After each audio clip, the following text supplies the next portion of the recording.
Assalamualaikum warahmatullahi wabarakatuh. Hai, salam kenal. Aku Erna.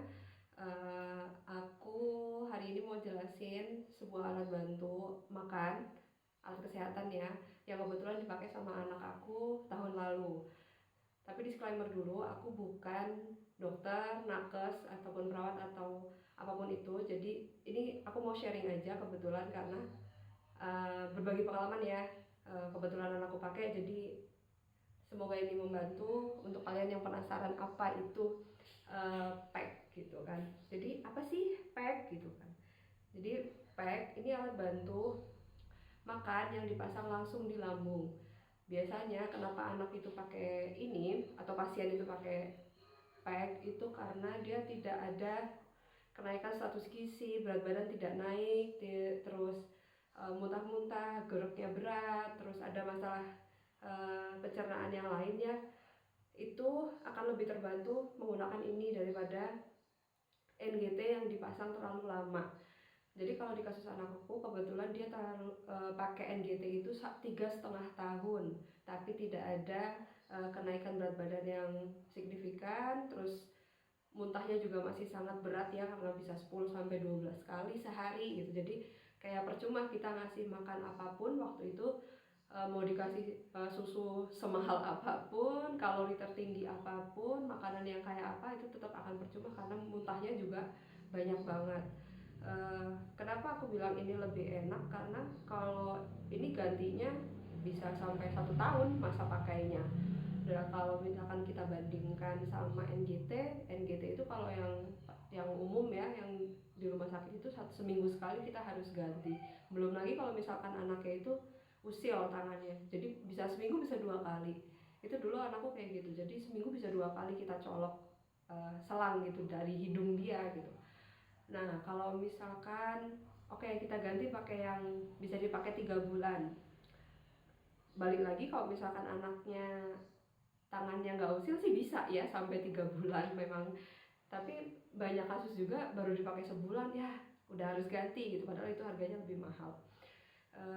Jadi kalau aku bisa ngebandingin apa rasanya setelah lama pakai NGT dan perbedaan setelah menggunakan pack ataupun button gitu.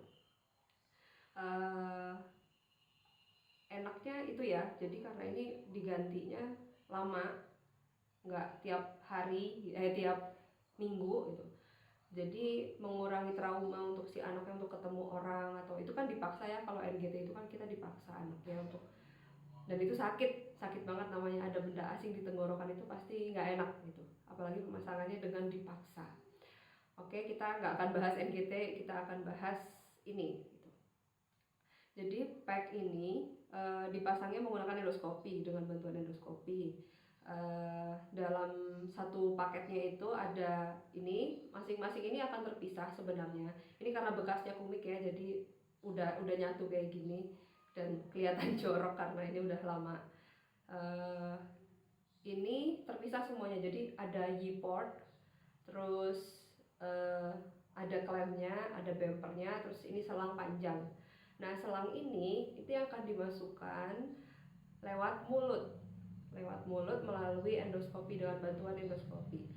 Tapi dalam satu paketnya itu juga ada jarum yang akan ditusukkan dari luar. Jadi si pasien itu akan ditusuk dengan ukurannya itu udah pasti diukur lah ya sama dokter, akan ditusuk di sebelah mana, di bagian lambung sebelah mana itu pasti udah diukur sama dokternya. Jadi dia akan ditusuk dari luar gini, terus ini selangnya aja ya, bayangin aja ini nggak ada depannya, ini selangnya aja, ini dimasukkan ke mulut dengan bantuan endoskopi. Jadi masuk terus sampai lambung, ini juga bumper yang belakang ini juga masuk, terus sampai terakhir ada si bumper yang belakang yang silikon ini tertinggal di dalam buat menahan biar si selang ini nggak lepas gitu loh, jadi biar dia tetap secure di dalam. Terus barulah setelah si selang ini dibantu sama si jarum tadi untuk ditarik keluar ini. Jadi setelah ini keluar ya, ini akan assembly sama dokternya. Jadi ada bumper yang bagian luar biar si selang ini nggak gerak-gerak ya, nggak gerak-gerak di sekitar lukanya. Bumpernya ini dipasang satu, terus klemnya lagi dipasang, terus yang terakhir portnya yang akan dipasang terakhir. Terus apa sih itu pemasangannya kayak gitu ya?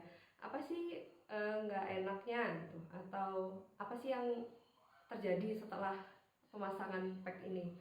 Otomatis anaknya akan nggak nyaman, ada nyeri di sekitar situ karena ada luka, ada pendarahan gitu kan. Ada pendarahan ringan sebenarnya, kalau kasusnya di anak aku itu ringan. Jadi dia ada sedikit darah yang keluar di sekitar lambung yang ada lukanya itu. Terus otomatis akan aneh ya, karena akan seperti ada anggota tubuh baru tapi benda asing gitu. Jadi otomatis anaknya pasti nggak nyaman, mungkin ada refleks untuk narik, atau seringnya gitu sih, seringnya ditarik-tarik atau anaknya kayak semacam protes gitu, kok dipakein kayak gini gitu-gitu. Tapi setelah seminggu 2 minggu itu anaknya akan lebih nyaman ya, karena sudah terbiasa. Jadi ya udah sih, kalau aku biasanya yang penting lukanya dirawat sampai benar-benar lukanya membaik, terus gak ada, dipastikan tidak ada kebocoran di sekitarnya. Terus misalkan waktu kita habis makan aman ya, nggak ada sesuatu yang kok kayak ada cairan-cairan yang warnanya aneh-aneh atau apa gitu. Itu dipastikan aja sih, kalau misalkan aman ya berarti aman. Tapi kalau misalkan kok sering rembes ya, kok sering ada darah yang keluar ya, itu berarti kemungkinan perlu dikonsultasikan lagi sama dokter yang memasang.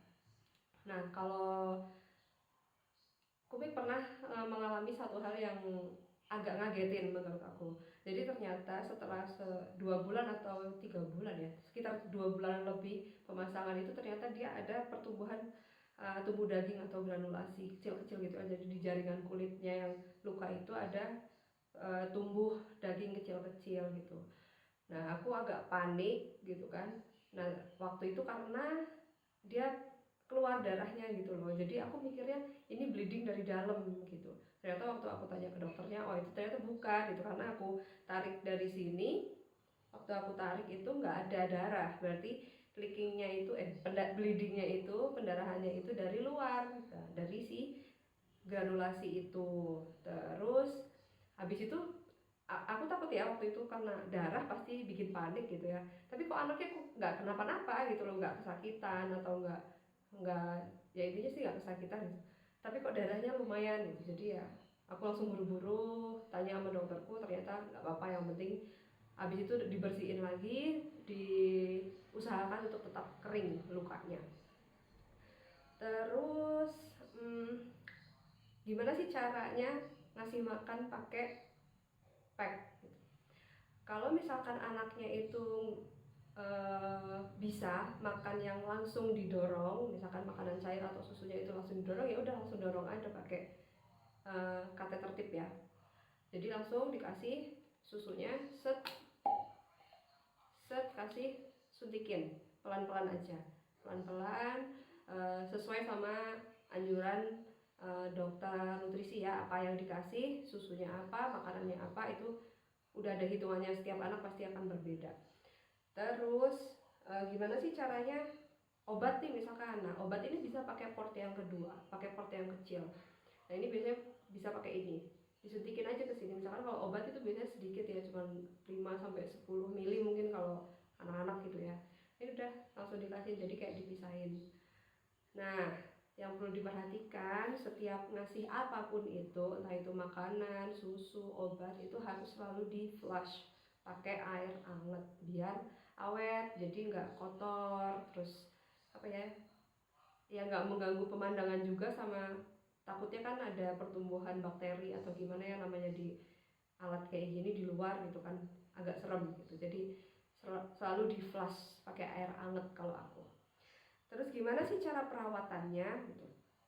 Kalau perawatan luka itu ya pada umumnya perawatan luka gitu, misalkan dia ada kayak rembes sedikit, misalkan kayak asam lambung keluar sedikit gitu, ya udah dibersihkan aja pagi sore. Kalau aku biasanya pagi sore setiap mandi itu pasti aku bersihin, aku bersihin, terus dipastikan kering, terus nanti ada stomahesif itulah, ada powder khusus protektor powder itu memang yaitu biar gak nunggu granulasi sebenarnya. Terus kalau anaknya misalkan sering ada rembesan-rembesan, itu ada beberapa anak yang seperti itu tetap dikasih kasa di sekitarnya, dikasih sekitar sini dikasih kasa biar rembesannya itu nempel di kasanya. Terus perawatannya yang lain itu paling itu ya tadi flush, sama kalau misalkan ada kayak lemak yang membandel itu kita sikat gitu loh. Sikatnya kebetulan nggak ada, nanti next video aku bikinin ya cara ngebersihinnya. Ini sikatnya agak panjang kayak sikat sedotan gitu, terus udah dimasukin aja, tapi ininya ditutup. Kalau aku ininya jangan lupa, ininya dikunci baru disikat, dimasukin sampai bersih. Gitu aja sih kalau perawatannya. Terus nggak enaknya apa sih kalau misalkan pakai ini ya, pakai button itu ya, ini kayak yang tadi aku bilang, kayak ganggu ya, kayak alat baru itu apa, tubuh baru gitu, anggota tubuh baru yang terus nempel gitu. Jadi kalau aku biasanya dimasukin ke, kan kita pakai, anaknya biasanya pakai kaos dalam ya, kaos dalam, terus dari kaos dalamnya itu aku keluarin, terus aku jepit aja pakai jepitan di sini biar nggak ribet, terus biar nggak apa ya, kewer-kewer gitulah istilahnya gitu, jadi tetap di dalam. Terus apalagi ya, kalau sementara itu sih kalau misalkan bahas masalah pack ya, sepengalaman aku sih dengan pakai pack itu membantu banget. Jadi komik belajar makannya itu jadi bisa pelan-pelan daripada waktu pakai NGT. Karena kalau NGT itu karena ada benda asing di tenggorokan otomatis akan mengganggu gitu kan, kurang maksimal lah belajarnya gitu. Tapi karena pakai pack itu kan ya sama kayak kita gitu, nggak ada gangguan di leher ya, jadi belajar makan juga bisa gitu kan. Terus dia udah nggak yang kayak gatal iritasi pipinya karena plester, terus nggak trauma bolak-balik ditusuk hidungnya gitu. Terus apalagi ya, kayak banyak banget yang bilang dulu sebelum aku pasang itu, banyak rumor yang beredar kalau pakai pack itu serem gitu, pakai pack itu nanti perutnya dibolongin loh pakai bor gitu. Ada yang pernah bilang kayak gitu sama aku. Terus ada juga yang bilang kalau luka, kalau misalkan alhamdulillahnya nih anaknya sudah bisa makan secara optimal, status gizinya baik, dia bisa makan secara normal, terus nanti udah dilepas gitu misalkan pack atau buttonnya, itu nanti nggak bisa nutup loh lukanya gitu kan, nanti rembes-rembes terus loh ntar. Pokoknya banyak banget yang ada lah orang-orang yang kayak gitu. Jadi kita sebagai pasien jadi takut gitu ya, kalau misalkan aduh ntar gimana ya gitu, side effectnya apa ya gitu-gitu. Tapi setelah hampir 1 tahun ini aku dari pack terus ke button, itu membaik banget sih gitu. Jadi apa yang nggak kekejar waktu 3,5 tahun pakai NGT, ternyata dalam waktu 1 tahun bisa terkejar. Jadi kalau menurut aku, selagi anaknya sudah ada kondisi-kondisi yang mencurigakan, misalkan wah udah 6 bulan nih pakai NGT, misalkan pakai NGT tapi kok tidak ada sesuatu yang progresif gitu, terus misalkan kok muntahnya parah ya gitu atau apa, mungkin bisa kalian konsultasikan sama dokter gastro anak atau dokter kalian lah ya gitu, untuk coba diskusikan menggunakan pack ini gitu loh. Karena kalau menurut aku ini sangat membantu dan mengurangi trauma, itu yang penting gitu. Karena namanya anak-anak kalau udah trauma jadi agak gimana ya, mengganggu ya, kasihan juga dianya gitu.